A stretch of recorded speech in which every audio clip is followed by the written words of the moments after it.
In today's video, I'm going to teach you how to import a PDF into Adobe Fill and Sign.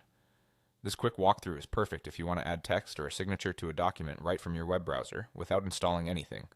We'll keep it simple and clear so you can follow along in real time.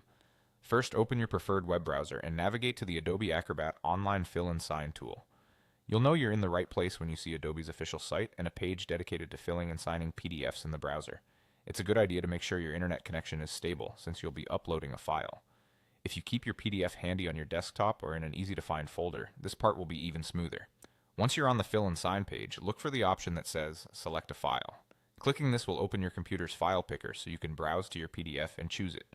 If you prefer, you can also drag your PDF straight into the upload area on the page. As you hover over that space, you'll usually see it highlight to confirm it's ready to accept the file. Both methods work the same way, so use whichever is more convenient. After you select or drop the file, give it a moment to upload. Larger PDFs may take a bit longer, and you might see a brief progress indicator while the tool prepares your document. After the upload completes, you may be prompted to sign in to your Adobe account. This step activates the editing features so you can add text or your signature. If you see the sign-in window, go ahead and enter your credentials to continue. Signing in ensures your changes and signature preferences can be applied securely.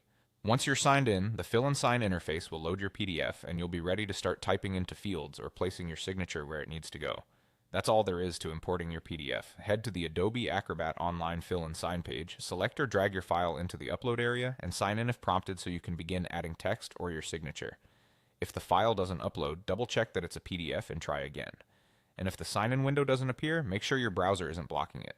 With these simple steps, you're set to prepare forms, agreements, and other documents quickly and confidently right in your web browser.